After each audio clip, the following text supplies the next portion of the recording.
আজি আমি এই স্বাধীনতা তাৰপিছত এই গণৰাজ্য অকমান ৰৈ পেলাই প্ৰকৃত নলবাৰী মেডিকেল কলেজৰ হৈ এইটোৱে হ'ব যি যে আমি আম্বেদকাৰ ডাঙৰীয়াৰ প্ৰতি যি শ্ৰদ্ধাঞ্জলি এই শ্ৰদ্ধাঞ্জলি দি আমি গণৰাজ্যৰ প্ৰতিটো মৌলিক লক্ষ্য গণৰাজ্যৰ লক্ষ্য হ'ল যে নাগৰিকৰ অধিকাৰ নাগৰিকৰ স্বাধীনতা নাগৰিকৰ সমতা নাগৰিকৰ ন্যায়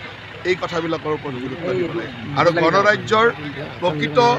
লক্ষ্যই হ'ল যদি আমি নাগৰিকৰ এই কথাবিলাক লক্ষ্য কৰিব পাৰোঁ তেতিয়াহ'লে গণৰাজ্য প্ৰতিষ্ঠা কৰা যিগৰাকী খনিকৰ আছিল আম্বেদকাৰ ডাঙৰীয়াক আমাৰ শ্ৰদ্ধাঞ্জলি দিয়া হ'ব আৰু মই ভাবোঁ যে ৭৬তম স্বাধীনতা দিৱসৰ আমাৰ ডাঙৰ লক্ষ্য হ'ব যে এই মৌলিক ব্যৱস্থাসমূহ নাগৰিকৰ অধিকাৰ স্বাধীনতা সমতা ন্যায় দি আমি আম্বেদকাৰ ডাঙৰীয়াক প্ৰকৃত শ্ৰদ্ধাঞ্জলি আগন্তুক দিনত আপোনাৰ পণ কি হ'ব? আমি ৰাজনীতি কৰা মানুহৰ পণ এটাই থাকে যে ৰাইজৰ সেৱাত কাম কৰে নলবাৰীৰ বিধায়ক নলবাৰী অঞ্চলৰ পৰা প্ৰতিনিধিত্ব কৰোঁ গতিকে নলবাৰীৰ উন্নয়নৰ লগে লগে সামগ্ৰিক ৰাজ্যখনৰ যি দায়িত্ব মোৰ আছে এই দায়িত্ববিলাক পালন কৰি যোৱাটো চেষ্টা কৰে আজি সঁচাকৈ গৌৰৱ অনুভৱ কৰোঁ যে মুখ্যমন্ত্ৰী ডাঙৰীয়াৰ নেতৃত্বত যোৱা